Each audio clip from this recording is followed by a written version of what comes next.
Hey, so this is Mount&Blade Warband, and it's a game that I quite like. You can buy this for around about £7, and I'm just going to do a review of the game, show you how to start a new game off, and hopefully give you some hints and tips. So we're going to click on start a new game, and this is a game I discovered online with Steam. You can get it as a package deal. So this is basically just a background, setting your character up. I pick male, and depending on what you pick can depend on how easy the game is. So for instance, we'll go for the noble,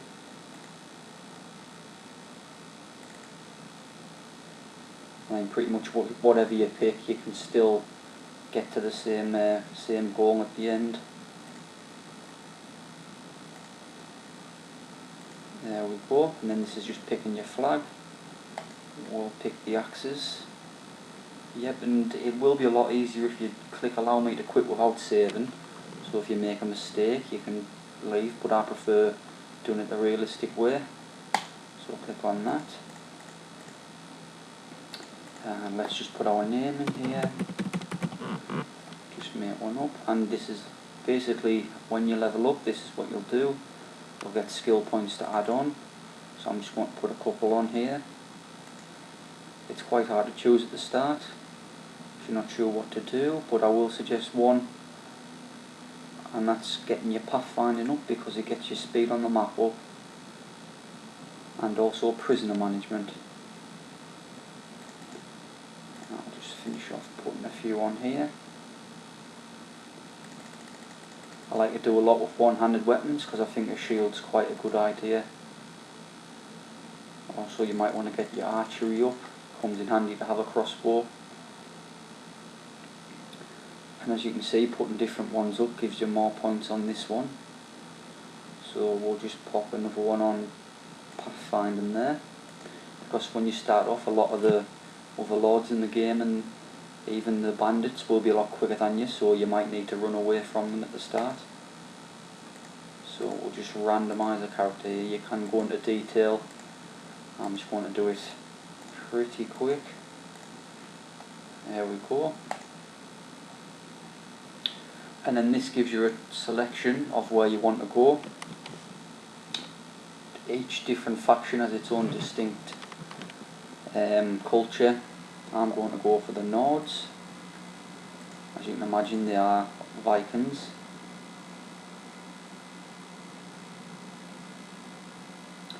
And so this is when you first start. You start off in a village. You are under attack. Now aiming the bow, there's two little notches inside the circle, and that's generally where it's going to go. The only thing with the crossbow obviously is it's a lot slower, but it is probably one of the easy ones to shoot. And then if you swap your sword and your shield, the right mouse button blocks. There we go, there's one dead. And as you can see, the graphics aren't amazing, but considering this was built by a couple in their house, it's not bad at all.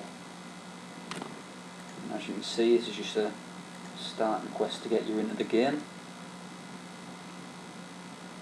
So he's asked me to come see him at this tavern.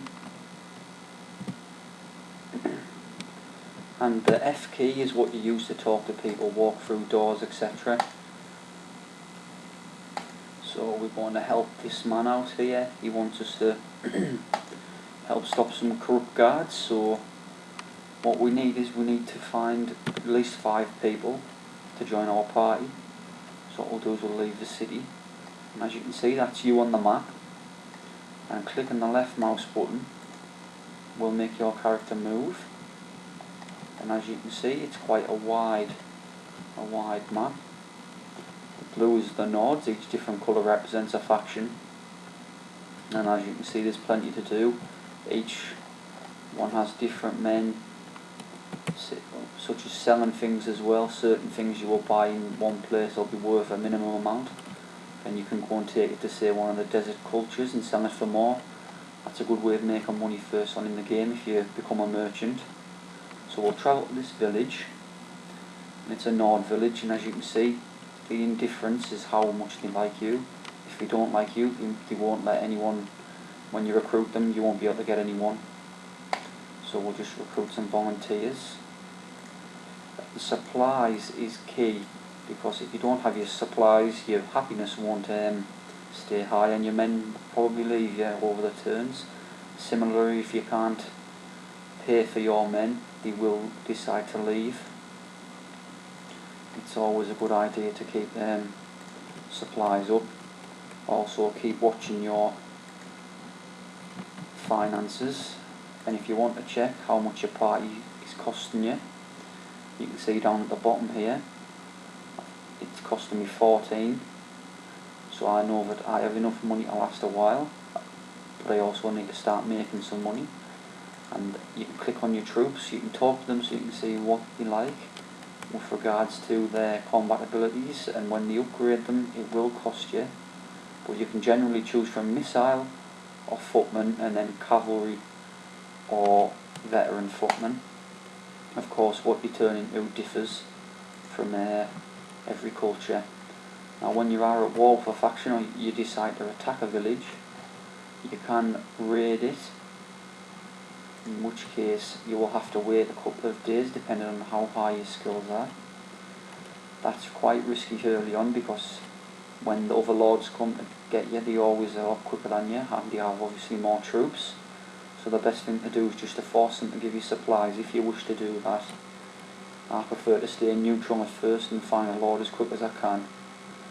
So we'll go back to the tavern.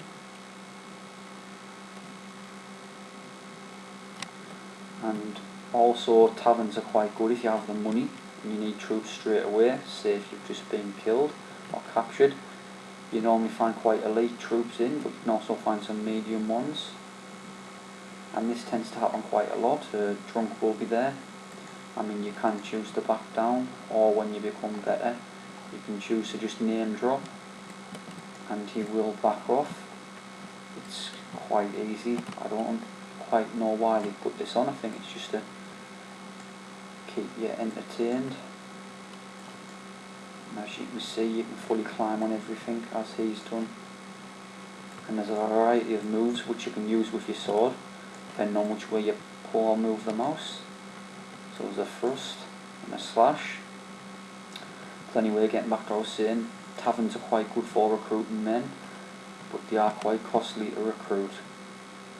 Also, if you want to get your reputation up with a place, you can buy them a round of drink, but that really does cost a lot of money.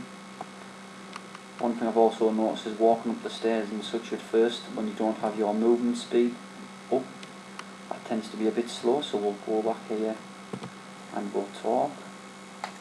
Yep, so we'll trust him. He's saying that there's some guards that are corrupt. Obviously it's taking a risk, but that's the quest we've got to do, so we'll do it. And to select your weapons can be a bit tricky at first, but once you get used to using the wheel on your mouse, you can get quite used to it. So we'll go out here. Like I say, this is the main city for the Nords.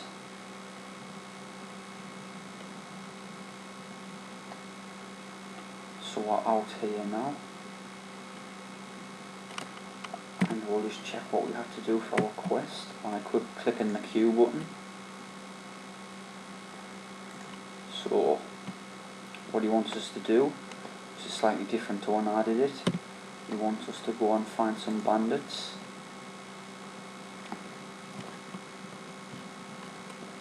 Shouldn't be quite difficult to find. Sometimes they're in lairs, sometimes you can spot them on the mini-map.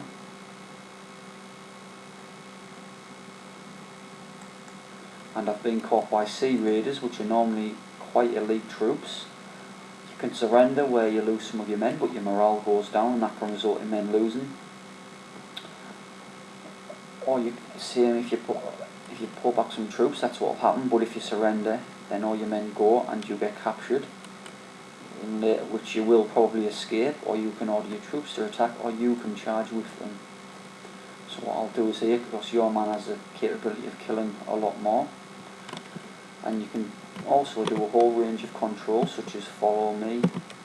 I like them to generally follow me, and then I will click charge.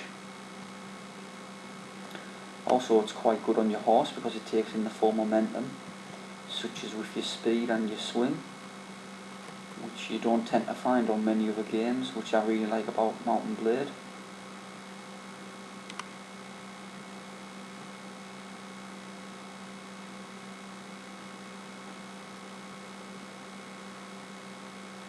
As you can see, you don't quite know where the enemy will come from, but generally if you tell your men to charge, then they will run in the direction that the enemy are due to come from. So it comes in quite handy. And as you can see, they've come up the hill there, and if you press the shift key, it zooms in with your bow, and you can get different difficulties of shot. And luckily for us, these aren't really high skilled sea raiders. So what I'll do is I'll charge in, and there is no friendly damage on. As you can see, I've just killed a man there.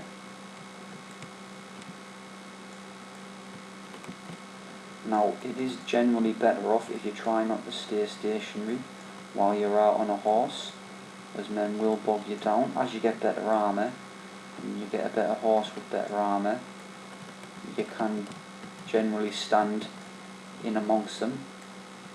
Sometimes it's better to do so rather than be riding about the whole match, whole fight, trying to pick off the enemies. So as you can see, my men are coming to grips with them quite easy. Your character will distract quite a lot of the enemy. Usually leaves your men to attack them from behind.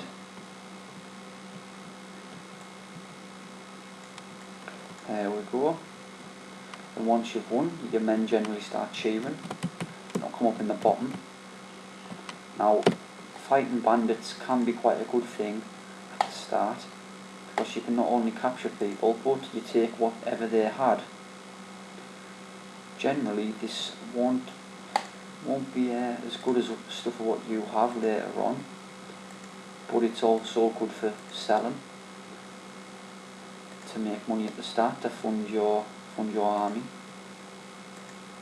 It's best also just to look at how they compare against what you've got. So most of those things aren't really any good, so we'll just leave those.